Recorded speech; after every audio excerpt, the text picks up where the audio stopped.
Saya kira kita dalam politik ini kita hanya mau merebut kekuasaan atau membantu orang banyak. Ini dua hal yang berbeda ya. Kalau kita mau merebut kekuasaan, karya politik itu setinggi apapun bagi seorang itu dia tidak cukup. Bahkan even jadi presiden. Iya, bahkan menjadi presiden dia merasa tidak cukup. Kenapa? Kalau dia sudah jadi presiden kan sudah tertinggi. Iya. Tapi begitu sudah 2 periode, dia kepingin 3 periode, 4 periode dan seterusnya. Benar kan? Ya kan? Nggak jadi jenuh ya? Iya. Bang kayaknya anggota dewan atau udah jenuh gitu Iya, ya? jenuh. Jadi kalau kita berpikir, kita jadi dewan ini mau membantu orang atau mau duduk manis, beda juga. Nah. Kalau kita mau duduk manis, kita tak akan merasa jenuh. Benar kan? Betul. Apa jenuh? Betul. Duduk manis saja, duit masuk. Benar kan? Betul.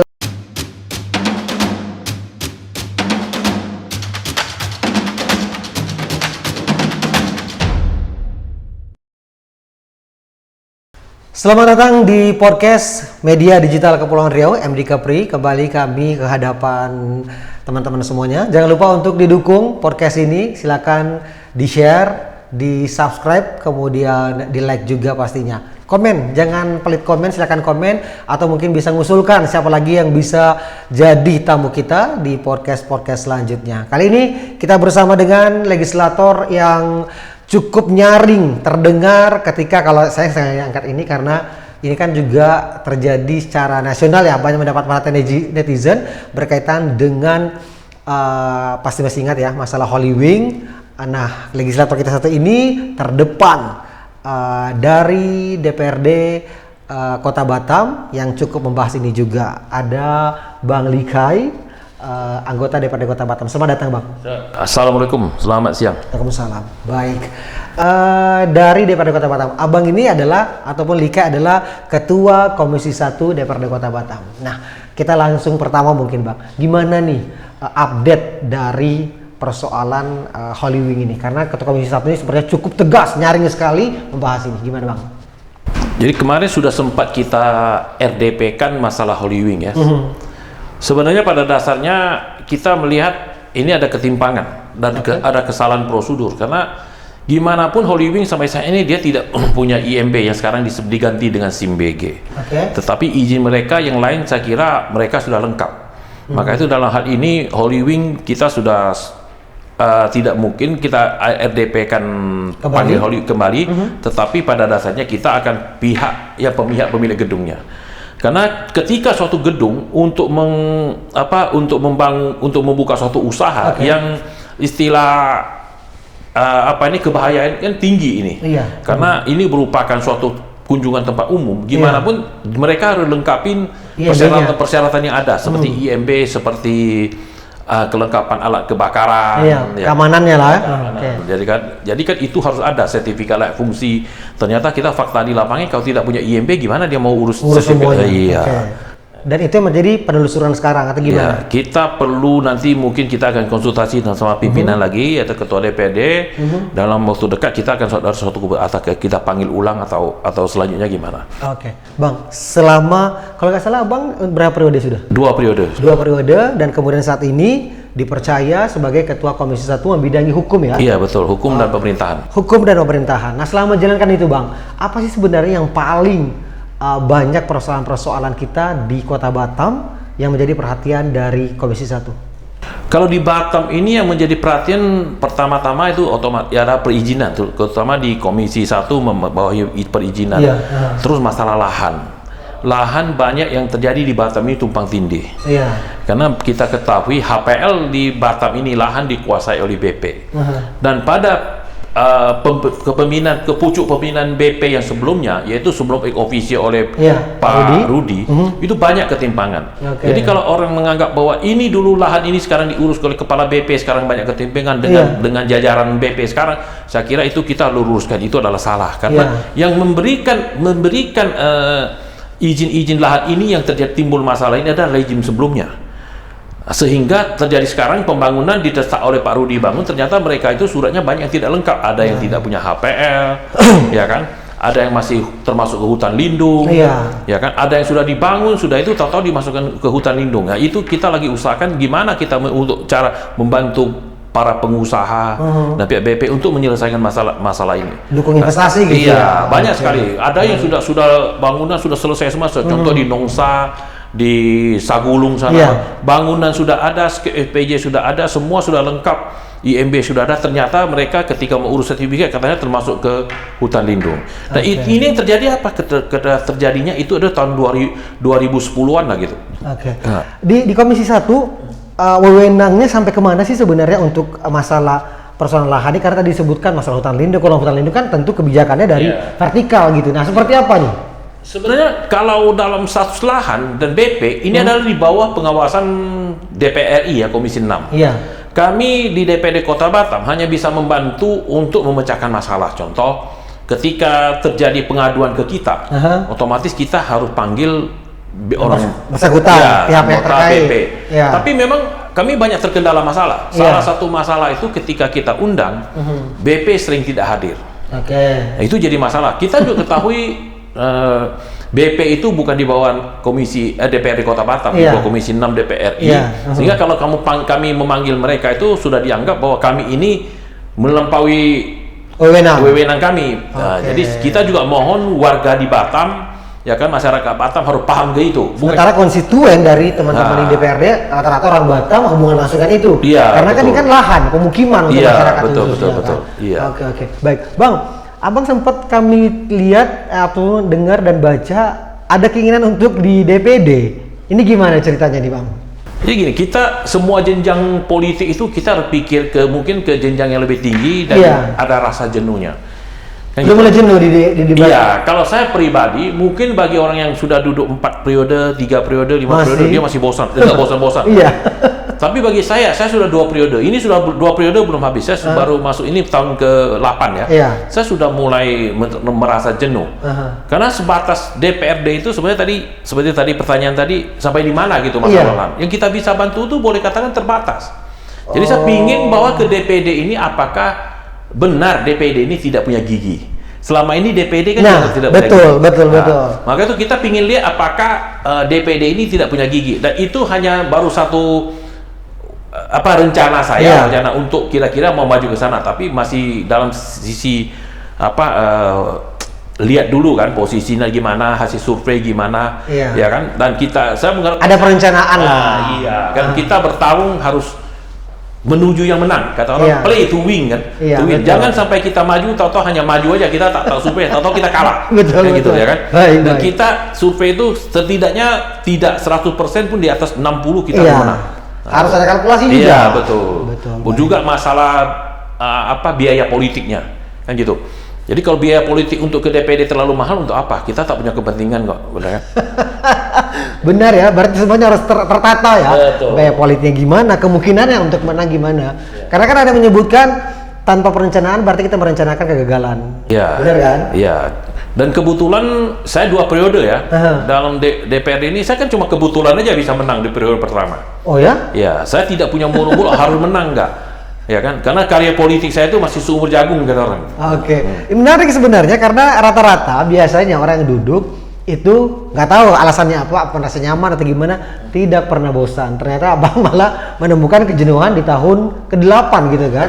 Kalau kita hitung-hitung, saya mulai masuk periode kedua saya sudah mulai jenuh loh. Udah mulai jenuh? Sudah mulai jenuh dengan kondisi yang ada sekarang ini. Yang paling membuat jenuh apa Bang? Apa kekurangan tantangan atau gimana? Justru kalau kita lihat saat ini, karena kita di DPRD Kota Batam, kita tidak bisa membantu orang, tidak bisa mengambil suatu keputusan yang kira-kira kurang all out bantunya karena keterbatasan wewenang. Betul. Contoh, kita paling banyak berhubungan sama istilah di Batam ini, ya mohon maaf katanya rumah liar kan, rumah liar kaki lima. Kita bersentuhan langsung. Betul. Tapi sebenarnya apa sih yang kita bisa bantu mereka? Iya. Kan gitu. Nah kita hanya sebatas panggil mereka untuk menyelesaikan masalah. Tetapi suatu ketimpangan yang tidak bisa kita hindari karena apa yang kita lakukan, kita ngomong pun BP anggap. Jadi terasa pekerjaan belum selesai gitu ya. Ini nggak selesai kalau begini nih. Bukan belum selesai, memang tidak bisa diselesaikan. Tidak. Karena memang kebijakannya nggak seperti itu ya. Benar, ya kebijakan kita tidak di situ. Baik. Kemudian, bagaimana seorang Bang Lika menggambarkan hubungan dengan partai ya Bang? Kalau partai ini, saya kira selama ini berhubungan baik ya, karena di Nasdem ini saya juga merupakan salah satu pendiri partai. Dan ini adalah partai saya yang pertama. Karena ketika partai ini berdirinya akhir 2012, itu saya sudah di dalam. Dan saya merupakan kongres pertama 2013 awal di GCC itu saya sudah ikut, dan saya merupakan salah satu pendiri partai, dan ketika itu kita bisa merebut 4 kursi. Dan sekarang ini partai ini sudah merupakan partai besar. Di Indonesia juga kita sudah bisa masuk 5 besar ya. Dan dua kali pemilihan terakhir ini 2014 2019 yaitu partai yang bisa tembus ke parlemen nasional yaitu Nasdem. Yang lain malah anjlok, seperti Hanura pun malah anjlok periode ini kan. Jadi kalau khususnya di Batam dengan besarnya partai ini, dengan masuknya ada seperti Pak Rudi di dalam ya kan. Partai kita itu sudah menjadi, khususnya di Batam sudah luar biasa ya. Kalian terakhir ini jadi masuk? Siapanya? Yang di Bengkong, yang kemarin baru lepas seragam. Iya, kalau kemarin saya lihat katanya masuk, tapi kita belum tahu sampai di mana ya. Karena secara itu kan kita tidak ada pernah dengar bahwa Pak Rudi yang menerima Pak Rudi selaku ketua DPW ataupun Pak Amsakar yang selaku ketua DPD, belum sampai saat ini kan belum ada secara resmi konferensi pers bahwa yang bersangkutan sudah masuk, kan belum? Iya. Hanya baru isu gitu ya? Bukan isu, itu juga disampaikan sepihak kan? Oh, sudah baru sampaikan sepihak? Iya. Memang iya, karena sudah ada dia ngomong, tapi dari partai sendiri belum ada secara resmi mengumumkan bergabungnya. Bang, saya ingin ajak abang sedikit mundur ke belakang nih. Ketika seorang Bang Likai masih berseragam abu-abu atau masih kecil, di mana sih abang kelahirannya? Oh, saya lahir di kata orang di kampung. Saya lahir di Tanjung Balai Karimun, yaitu di suatu kampung namanya Sungai Raya. Penduduknya aja bisa dihitung dengan jari. Iya, di Sungai. Lahir di sana. Iya. Besar di sana. Besar di sana. Kemudian tahun 84 baru pindah ke kota, istilah kota di Karimun. Tahun 82. Ya, tahun 84 saya pindah ke Batam. Saat itu di waktu masa kecil itu tuh, yang teringat oleh Bang Liki apa saat itu? Kalau saat ini ditanya gitu kan? Iya, kalau masa saya kecil dulu, kalau saya terpikir dulu yang satu yang sekarang jadi seklur di ini, karena penduduknya terbatas, yang sekarang ada jadi seklur di kelurahan Batam. Iya, di Batam, di Teluk Tering. Itu Cem, nah itu satu keluarganya ada hubungan baik sama keluarga saya. Bang, abang kan berarti boleh dikatakan putra tempatan kan, arti Kepri, karena di sana lahirnya kan. Gitu. Abang melihat nggak yang berubah? Bagaimana asimilasi? Mohon maaf saya ungkap ini, asimilasi antara teman-teman Tionghoa dengan masyarakat kita Kepulauan Riau, misalnya mungkin Melayu. Ada nggak abang melihat perkembangan penggabungan budayanya, cara bergaulnya ketika masih kecil dengan apa yang Bang Like rasakan saat ini? Kalau dikatakan dulu waktu zaman saya kecil, kami lebih kalau dibandingkan sekarang, zaman dulu kami lebih bergaul daripada yang sekarang. Oh ya? Kenapa saya bilang gitu? Jadi di kampung saya itu boleh katakan jumlah penduduknya di kampung saya sendiri di Sungai Raya itu kalau 100 orang itu rata-rata kita dikuasai 20% itu 20 orang itu orang kita Tionghoa. Yang 80% itu rata-rata orang Melayu asli sana. Jadi kalau orang Tionghoa di sana, seorang Melayu itu kompak sekali. Bahkan kami orang di kampung sama situ itu semua rata-rata yang setiap hari perkataan kita sudah bukan pakai bahasa Tionghoa lagi, pakai bahasa Melayu, bukan bahasa Indonesia. Itu. Jadi makanan kita seperti lakse kata orang, nasi lemak, itu semua sudah budaya Melayu yang kita bangun di situ. Kalau saat ini, karena kalau kita lihat perkembangan di Batam saat ini kan pesat. Batam ini adalah satu kota yang segala penduduk yang ada di Batam dan perkembangan penduduk di Batam ini kan paling besar, ya kan? Tapi kalau kita lihat masih seperti dikatakan mau seperti nasionalis atau seperti di kampung kita itu nggak ada. Karena karena kita di kampung sekenal kita kampung semua, sedangkan itu kan pendatang, jadi memang agak perbedaan itu pasti ada. Sekampung sama yang kita kenal dari kecil sama yang besar. Sekolahnya di sana, Bang? Saya sekolah di sana, SD di sana. SD di sana, kemudian SMP di sana, SMA pun di Karimun, tapi di Tanjung Balai. SMP karena kampung saya itu kan yang ada cuma SD. Jadi nggak ada SMP-nya harus di Tanjung Balai Karimunnya, di kotanya. Nah, seorang Like kecil itu cita-citanya apa, Bang? Gimana? Seorang Like kecil cita-citanya apa dulu? Sebenarnya waktu kecil itu saya hidup susah ya. Karena waktu saya umur 11 tahun aja saya sudah harus cari duit sendiri. Jadi itu dengan jual-jual air, bawa sepeda, jual air gitu ya. Jadi sejak itu sebenarnya apa yang kita mau cita-citakan dulu. Jadi nggak ada, belum. Tidak tahu apa yang kita mau cita-citakan. Jadi besok bisa hari dapat duit, jajan, dah cukup. Cukup gitu. Bahkan waktu kecil kita bukan mau dapat duit jajan, memang tidak ada punya duit untuk jajan. Oh ya? Ya dulu kalau zaman kita kecil uang Rp5, Rp10 udah besar itu. Izin Bang Like, orang tua saat itu sebagai apa? Pekerjaan sehari-hari? Dulu waktu saya kecil itu, waktu saya lahir itu orang tua masih istilah potong karet, Potong karet di sana? potong karet orang tua di kampung. Potong karet orang apa karet sendiri? Karet orang. Jadi ambil upah, ambil gaji? Ambil upah. Oh, I see. Ambil karet. Makanya itu dari kecil kita kalau potong tarik karet gini bisa. Berapa saudara Bang Like? Gimana? Saudara 5. Oh, ada 5. Bang Like bang keberapa nih? Saya ketiga. Bang ketiga ya. Kalau saya begini Bang.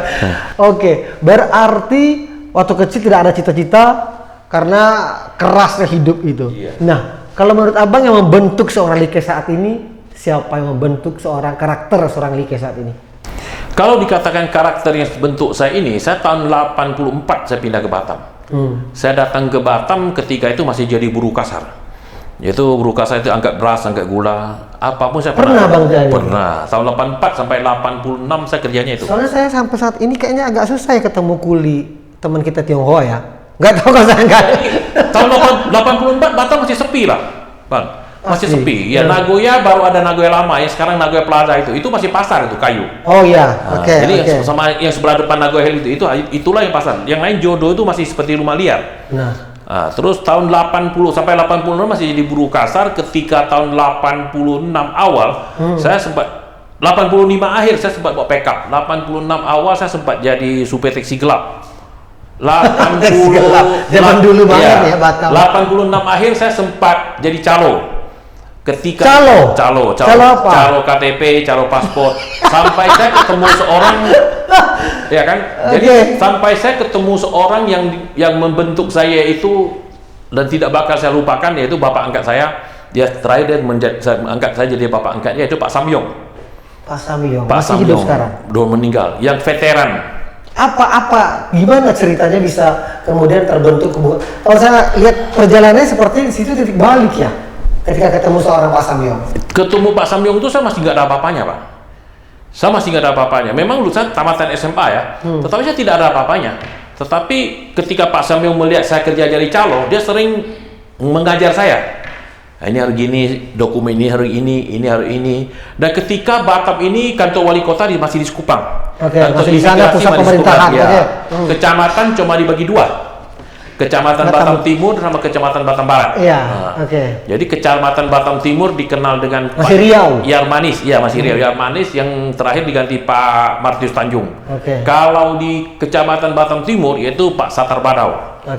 Jadi ketika itu kan KTP pun kita urus semua Jadi Pak Samyong inilah yang ngajar saya. Karena Pak Samyong ini selaku veteran, dia kan ketua veteran juga di Batam ini, sehingga orang sangat segan sama dia. Baik. Yang bangun Pelita itu Pak Samyong. Yang di sini terkenal dengan Bukit Samyong, itu semuanya Bukit Girang. Jadi ketika itu ribut terus, orang ngomong, ini Bukit Samyong, padahal bukan. Itu namanya aslinya Bukit Girang.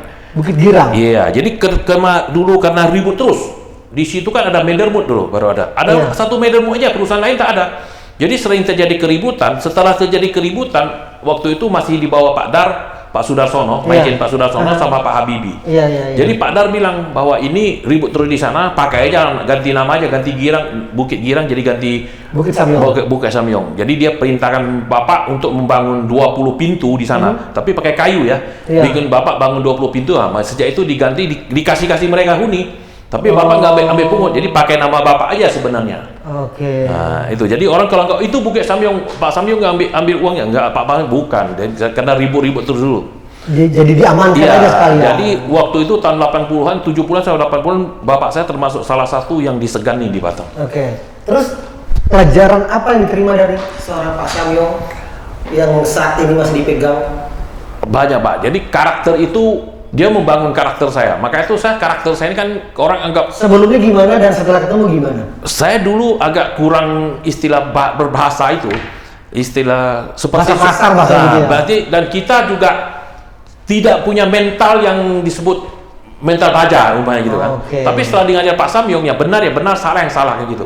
Sehingga kita berani istilah membuat gebrakan-gebrakan kan. Memang orang menganggap saya ini politikus yang agak kasar, frontal. Nah, agak frontal, kasar kan. Tapi bagi saya, selagi bisa bantu, kenapa tidak? Oke, baik. Ya, Hanya soal penyampaian yang berbeda, ya, maksudnya karena, baik. Ya, kita tidak bisa duduk diam. Menurut saya, ketika kita terpilih jadi seorang dewan, kita wajib bertanggung jawab bukan hanya kepada konstituen kita, bertanggung jawab terhadap wakil rakyat yang ada di Batam, masyarakat yang ada di Batam. Kalau kita hanya duduk di diam, kita ketahui juga di Batam ini, kalau kita ada suatu hal yang kita meminta orang bantu dari instansi apapun, kalau kita tidak memberi gerakan, mereka pasti semua iya, tapi tidak jalan. Oke, baik. Artinya memang harus cukup tegas kita mendorong apa yang kita inginkan. Kemudian gini Bang, menurut Abang, apa pendapat Pak Samyong ketika melihat seorang Likai saat ini? Ketika beliau meninggal, yaitu di 2007, saya masih belum jadi dewan, Pak. Ya, makanya menurut 2014, dan saya merasa Bang, sampai saat ini sama keluarganya juga saya masih hubungan baik, sama mama, sama adik, semua masih hubungan baik, ya kan. Tapi kalau istilah yang bisa melanjutin cita-citanya Pak Samyong, ya saya inilah karakternya. Saya sama dia pun orang nggak sudah sama ini karakternya. Oh, jadi merasa ada kesamaan jadi. Iya. Oke, baik. Apa yang ingin Bapak Likai sampaikan seandainya ketemu dengan Pak Samyong? Ketemu dengan Pak Samyong, saya sering ada semuanya kasih tahu dia kan, bahwa saat ini yang jelas Pelita itu kan sekarang ini sudah lebih bagus. Cita-cita dia sebelumnya Pelita yang di sebelah jalannya Galaksi itu membuka 2 jalur, ya kan, dan itu cita-cita yang dia sampaikan sudah kita perjuangkan, ternyata sudah siap dibangun kan. Nah, dan Pak Samyong di Batam ini terkenal lah, kalau orang tahu dia sama paling dermawan dia. Baik, yang mendorong seorang Pak Likai untuk jadi legislator siapa? Atau apa penyebabnya? Sebenarnya ini tidak sengaja ya. Kebetulan Ketua DPD Karimun ketika Partai Nasdem ini berbentuk, Ketua DPD Karimun yang pertama itu Prisman. Prisman Lale, teman sekolah saya. Maka itu ketika dia sering ke Batam cari saya, dan dulu ketika dia teman sekolah, lepas sekolah dia pernah kerja sama saya di Karimun. Selepas pernah sempat jadi GM saya juga. Jadi ketika dia ke Batam cari saya, sering saya antar dia, dan ketika itu saya ketemu dengan Pak Amin almarhum. Pak Amin. Setelah Pak Amin itu mengajak saya ke partai, ketemu dengan Pak Joni. Jadi ini 3 orang ini tidak bisa lepas dari karena saya masuk ke partai. Dan saya juga harus terima kasih pada mereka, juga dorongan dari istri saya, karena istri saya juga nggak pernah bahwa ini nggak boleh, ini nggak boleh. Selalu support. Setiap support. Iya, betul. Jadi yang mempengaruhi saya ke politik 3 orang ini, tapi yang duduknya istri itu ya Prisman, Joni Suwali, sama almarhum Pak Amin. Bang, balik ketika menjadi calo. Artinya ketika menjadi calo kan lumayan ini pergerakannya, artinya kan banyak sesuatu yang tidak resmi gitu kan, Bang. Semasa muda, kebohongan apa yang pernah Pak Likai lakukan? Kemudian kalau diingat saat ini, itu kenapa ya bisa saya lakukan itu? Ada nggak, Bang? Kalau saya ini orang bilang saya main lurus-lurus saja ya. Kalau dalam hal dulu jadi calo, saya kira tidak semudah sekarang. Karena dulu sangat gampang jadi calo. Kenapa saya bilang gitu? Dulu mudah ya? Betul.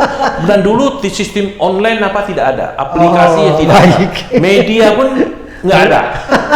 Kayak gitu. Dulu sebatas Batam Post saja, Batam belum ada. Iya, baik. Ya kan? Dulu sebelum Batam Post itu namanya Riau Post. Iya. Terakhir baru ada Riau Post masuk. Riau Post masuk pun sekitar sebelum tahun 90-an atau 88 89. Artinya sistem kita semakin baik dong. Iya, sistem dengan berkembangnya dunia, generasinya makin maju ya, semua lebih bagus kan? Lebih baik. Kalau untuk kebohongan, saya ini selama ini ngomong apa adanya aja lah. Ya kan? Orang suka tak suka, ya itu kira belakang kan. Yang penting selagi kita bisa bantu ya kita bantu. Gitu ya. Baik, kalau sekarang kan ada tuh anak-anak yang sering mendapatkan bullying Kalau seorang Likai kecil dulu pernah nggak mendapatkan bullying?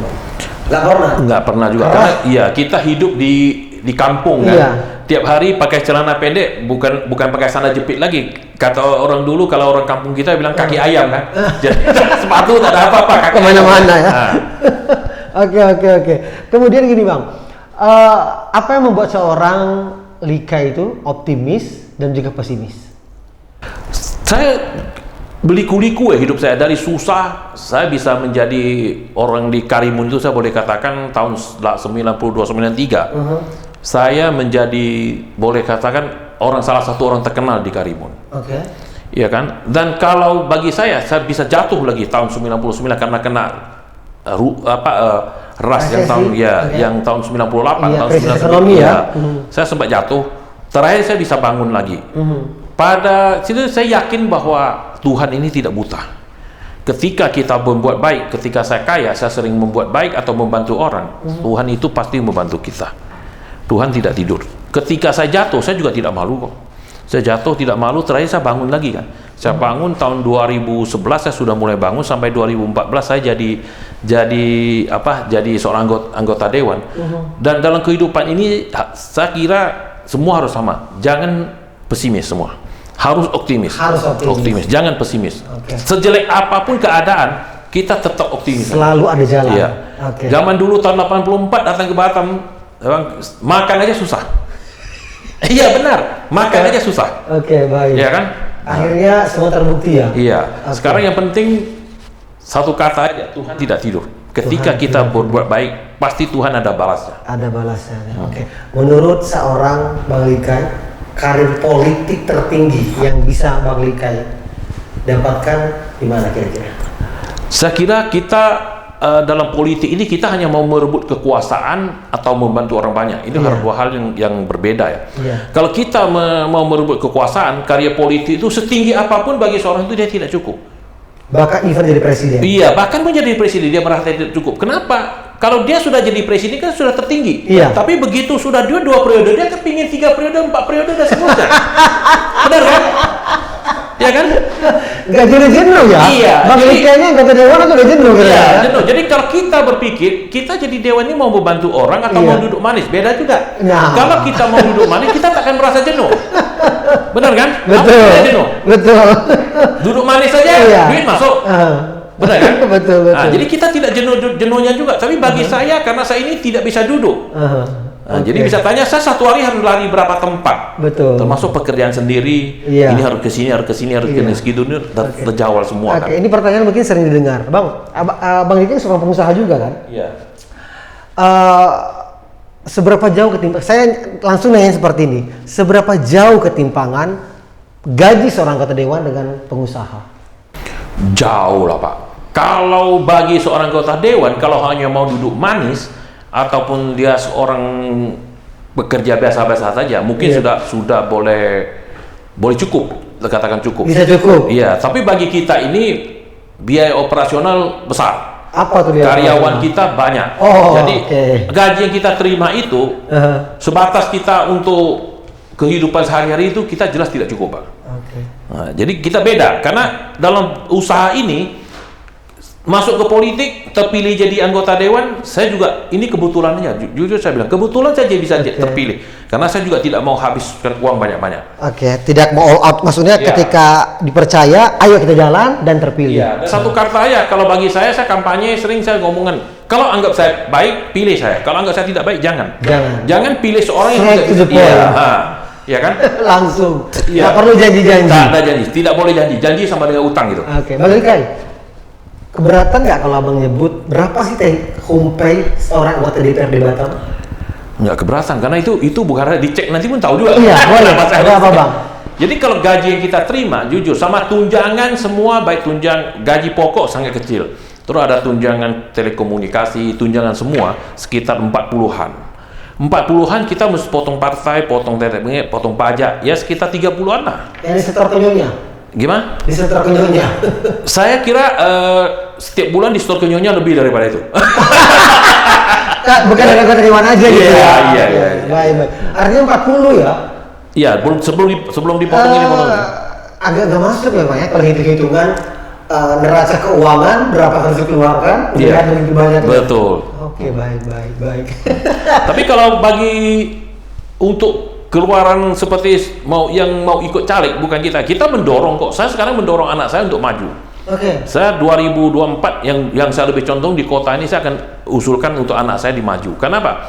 Karena kita jadi dewan ini suatu kemudahan bagi kita, itu kita bisa bantu banyak orang. Contoh lebih banyak bisa membantu orang. Iya. Jadi contoh kita bantu nggak perlu yang besar-besar lah. Bukan semua dinilai bantu itu harus dengan uang. Bagi saya nggak juga. Contoh ketika orang sakit, wah mereka butuh ke Singapura ke apa, pasportnya apa, kita bisa bantu mereka percepat, dokumen kita bisa percepat, kita bisa atur mereka. Ada ketika orang kecelakaan mau urus ini apa, kita bisa maju di depan. Ketika orang minta bantu, kita bisa lebih leluasa membantu. Oke, ada wewenang yang bisa memudahkan membantu orang gitu. Baik, balik kayak kita main game sedikit Bang ya. Ini game yang tadi abang sebutkan tadi tuh Bang, yang abang tanya sempat. Ini silahkan Bang Likai, apa yang terlintas pertama kali di pikiran ataupun benak seorang Bang Likai ketika saya menyebutkan beberapa kata berikut ini. Jadi wakilin saja dengan satu kata. Siap Bang ya? Yang pertama, konstituen. Masa. Surya Paloh. Ketua umum. Merah. PDIP dong. Biru dong. Suara. Rakyat. Bruce Lee. Oh, kungfu. KPK. Oh, itu korupsi. Pijat. Apa? Pijat. Pijat. Wah, pijat apa ini? Pijat. Oke, Kaisar. Kaisar Raja. Ibu. Orang tua. TikTok.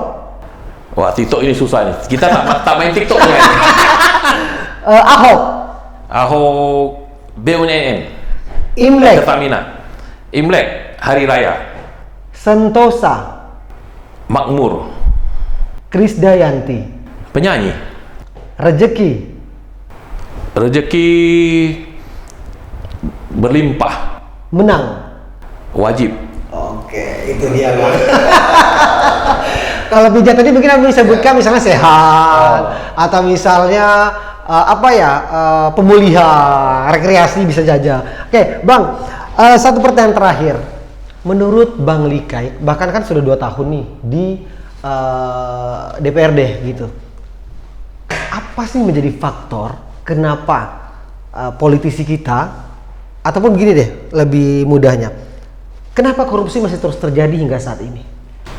Kalau korupsi terjadi, kalau sistem politik yang kita bangun seperti sekarang ini, pasti korupsi tidak bakal kita bisa berantas. Oh ya? Karena kos polisi kita terlalu tinggi. Satu, yang kedua, gaji kita terlalu rendah. Apa yang kita keluar sama yang kita dapat itu beda, jauh. Contoh, jadi seorang legislatif, kalau bagi orang harus habiskan uang miliaran, 2-3 miliar. Kalau dihitung-hitung, kita terima gaji bersih, taruhlah tadi saya bilang 40 juta, cuma berapa dia dapat? Taruhlah dia bisa balik modal, tapi apakah dia tidak perlu jaga konstituen dia? Betul. Ya kan? Dan itulah yang kita dapat. Di luar itu paling tinggi uang reses yang kita dapat. Uang reses yang kita dapat, kita harus turun ke bawah. Ya kan? Terus kalau kita dikatakan korupsi ini, karena saya kira karena kos politik kita tinggi, waktu kampanye kita tidak terlalu jauh, terlalu lama. Setidaknya kan 6 bulan kita kampanye. Jadi sehingga waktu logistik habis banget. Habis banget. Uang pun habis banget. Dan tim-timnya ini dan rakyat kita, terutama masyarakat Batam ini masih terlalu gampang diiming-iming aja. Karena dengan suara, mungkin satu suara diberi berapa, dia sudah tidak memikirkan dia memilih orang yang bisa kerja atau yang bisa. Jadi harga diri orang itu cuma diukur dengan uang sekian lah. Sehingga kalau ini mau dirubah, otomatis banyak hal yang kita rubah, terutama dalam hal masa kampanye. Ya kan? Kalau lagi masih banyaknya money politik, pasti korupsi tidak berhenti. Karena kurs politik satu hal yang politik terlalu gila-gilaan gitu. Oke, baik. Ini bukan sembarang ngomong. Bang Likai sudah terjun, udah merasakan medannya seperti itu. Jadi kalau bagi saya, kalau ingin menjadi seorang legislatif ataupun mau menjadi seorang pemimpin, banyak sosialisasi, ya kan, banyak perkenalkan diri, banyak berbuat. Dan kurs politik saya kira bisa memberi suatu target sendiri, budget sendiri, bahwa ini tahun ini saya mau maju berapa. Contohnya orang bilang bahwa politik identik dengan uang, harus habis sekian uang baru bisa maju, baru bisa menang. Saya tahun 2014 saya habis uang cuma sekitar 200 jutaan, saya menang. Bisa jadi. Tahun 2024, 2019 saya menganggap saya sudah established. Saya malah menganggap saya bisa menang, saya pasti bisa menang. tidak terpikir bahwa saya bisa mencapai suara tertinggi, tapi saya ternyata bisa suara yang tertinggi juga kan, masuk 3 besar. Satu, yang kedua juga saya waktu itu saya maju sebagai itu, saya cuma fokus politik sekitar 300 jutaan. Jadi kita menganjurkan semua masyarakat Batam patut berpolitik, tetapi jangan berpolitik yang pakai uang gitu. Jangan banyak bersosialisasi, jangan berbuat sering berbuat baik, sering tampil. Saya kira rakyat akan ngerti bahwa ini siapa, ini bisa bekerja. Baik. Aduh, gak terasa nih, bincang banyak dapat informasi, banyak dapat masukan, dan satu yang menjadi yang mungkin mudah diingat bagi seorang Bang Lika ini adalah beliau seperti straight to the point gitu, tidak ada yang ditutupin, dia omongkan semua. Dan saya pikir ini juga menjadi satu satu kelebihan seorang Bang Lika. Terima kasih Bang sudah hadir di media digital Kepulauan Riau. Jangan lupa untuk selalu subscribe, kemudian like, komen, dan juga silakan berikan usulan siapa tamu-tamu yang akan kita undang menjadi tamu MD Kapri. Terima kasih. Assalamualaikum warahmatullahi wabarakatuh. Terima kasih.